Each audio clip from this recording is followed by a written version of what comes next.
Les techniques de base pour le diagnostic microscopique du paludisme. Le guide du stagiaire. Un manuel de référence de l'OMS qui vous oriente sur toutes les instructions à respecter pour assurer le diagnostic microscopique du paludisme. Déjà, il commence par te décrire c'est quoi le paludisme, la préparation du matériel, la collecte des échantillons, les modes opératoires, d'un détail absolu, mon frère. La confession de frottis, ok, les qualités d'un bon frottis, la coloration, j'aime ça. Ensuite, Omerumbal. Et puis, comment tu fais l'examen au microscope? Comment tu identifies le trophozoïde au microscope? Comment tu procèdes pour le faire? Tu fais comment, mon frère? Il te détaille tout. Un manuel très enrichi de l'OMS qui représente ici une des références les plus clés de la plupart des formations en parasitologie médicale orientées pour le diagnostic du paludisme disponibles sur la plateforme YouTube Owari. Voilà donc le document qui va orienter la perspective de cette séance.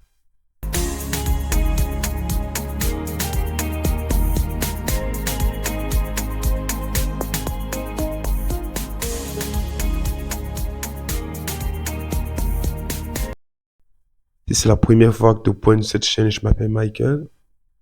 Je suis un passionné des sciences de la santé. Et sur cette chaîne, avec tant de collaborateurs, nous partageons notre savoir pour la santé. Alors, mon frère, si ta santé te passionne, rejoins-nous dès à présent, mon frère. Ou ma soeur, qu'importe qui tu es, ok? Que tu sois professionnel, débutant ou profane, et que tu vis en contexte endémique, n'est-ce pas? Si vous êtes dans un contexte endémique où sévit le paludisme et vous avez décidé de vous initier, vous devez avoir ce manuel au laboratoire. Tout y est, les gars. C'est ici que nous récupérons nos références. Comment identifier ces stades de développement? Je le dis toujours. Si tu ne connais pas à quoi ressemble un stade de développement de parasite, de plasmodium, dans un étalement coloré, tu ne peux pas le décrire. Tu peux chercher quoi?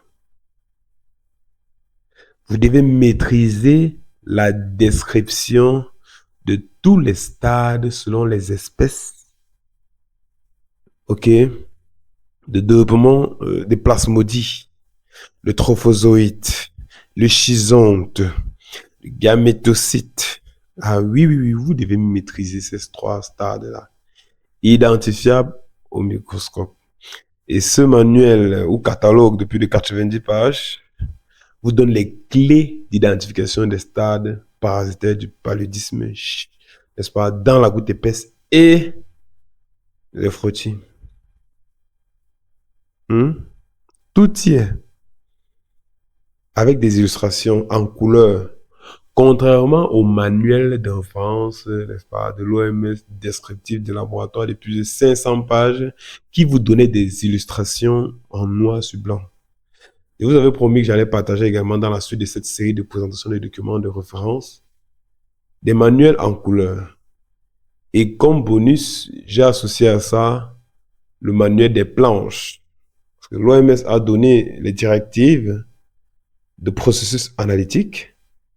Et à côté de ça, l'OMS a également généré des images illustratives, des planches que vous devez afficher dans votre laboratoire en service de parasitologie. Reste jusqu'à la fin, je vais te présenter cette planche-là. Ok. Le manuel ne s'arrête pas là. Il vous donne également les indices sur comment identifier et reconnaître ce qu'on appelle les éléments non parasitaires. Après que vous ayez maîtrisé ces différents stades, vous voyez ici, là on est dans le frottis, ici à côté c'est dans la goutte épaisse. Ok, et ça, c'est pour l'espèce Plasmodium falciparum. Comment tu vas faire pour identifier le falciparum? Ok. Après falciparum, on te parle du Plasmodium vivax. Ok, dans la goutte épaisse, ici, et dans le frottis de l'autre côté, là. Ainsi de suite, avec Plasmodium malariae. Ok. Et également Plasmodium ovale. Vous voyez? Bon, le clonazine n'est pas abordé ici parce que c'est une espèce un peu rare. Ok. Nous avons fait une formation sur comment identifier tous ces stades de développement. Donc, si la vidéo de 1 heure est trop longue pour vous, pour la plupart, vous pouvez donc venir télécharger ce manuel si vous l'avez déjà. Mettez en commentaire si vous avez déjà eu à lire ce manuel ou si vous l'avez déjà. Ok. Voilà donc des références qui nous ont beaucoup aidés quand nous étions en initiation. Et jusqu'à présent, après tout ce temps, nous consultons en permanence ces manuels, ces planches, tous ces catalogues-là de référence de l'OMS et tant d'autres laboratoires de référence et établissements d'université même, pour pouvoir améliorer nos compétences en permanence. Et vous pouvez également faire vos propres planches à partir des images que vous avez en laboratoire. Très bientôt, nous partagerons avec vous nos planches personnelles, c'est-à-dire des planches que moi-même j'ai capturées. De la même manière que nous aurons présenté des parasites que nous-mêmes nous avons identifiés dans notre laboratoire. Ok. Voilà comment vous procédez pour la lecture d'une goutte épaisse. Comment calculer la densité parasitaire et également comment on procède pour faire la lecture du frottis. Où est-ce qu'on procède à la lecture? Les zones de lecture. Regardez comment c'est bien. Là, sur le frottis. Et ici, c'est la goutte épaisse. Tout y est détaillé. Comment tu procèdes pour faire le calcul de la densité parasitaire? Et par conséquent, le pourcentage des massifs parasités. Comment on calcule la densité parasitaire depuis le frottis sanguin et comment on le fait depuis la goutte épaisse?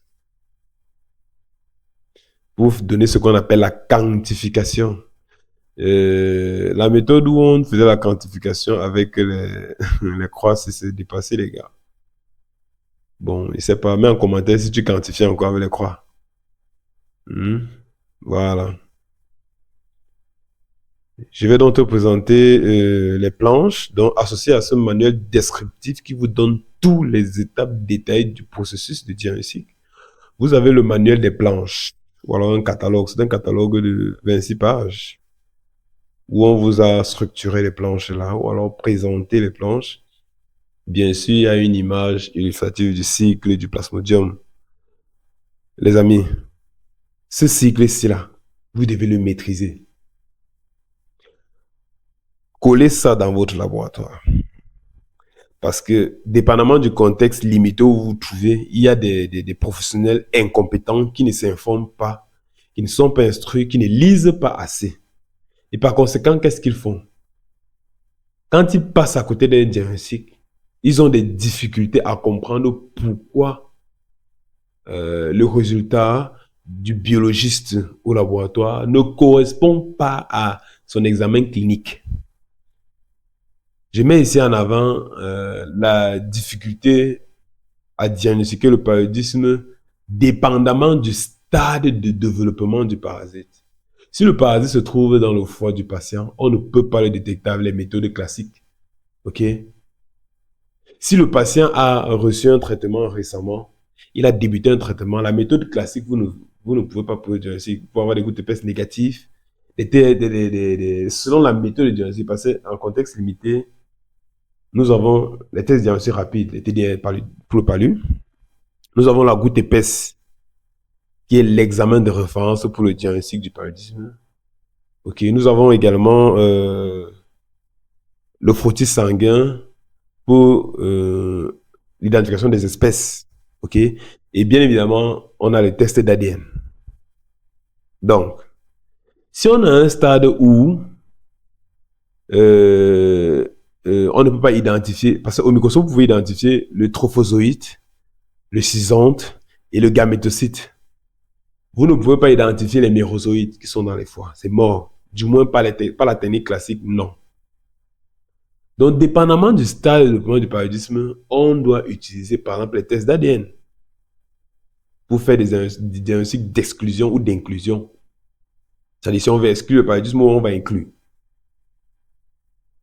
Et est-ce que vous maîtrisez donc l'interprétation de ces tests-là? Quand tu as un TDR et une goutte épaisse, est-ce que tu maîtrises l'interprétation?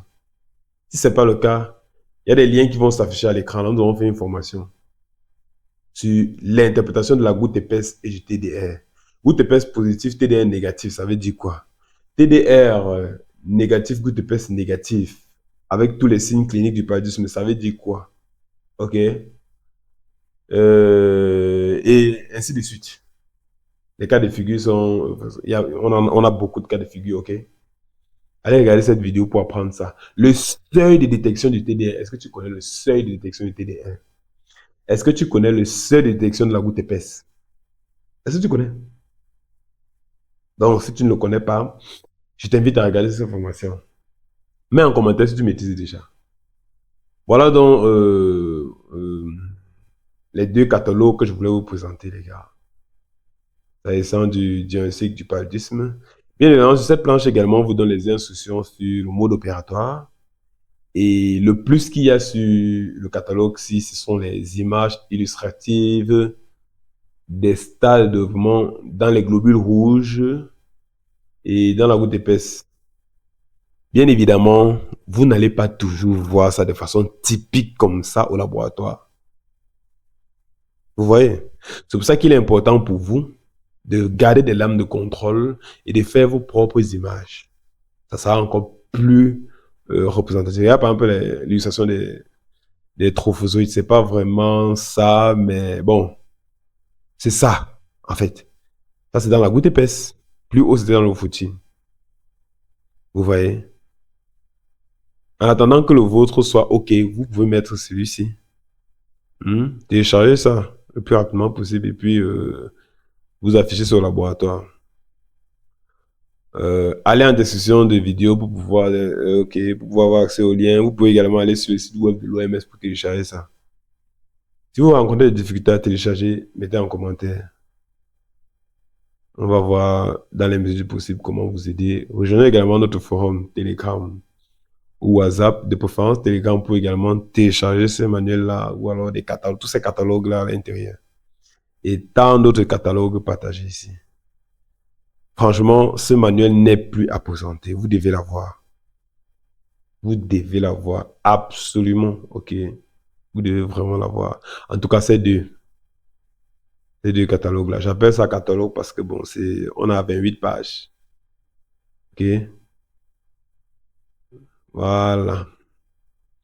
Donc, ceci étant dit, on va arrêter là.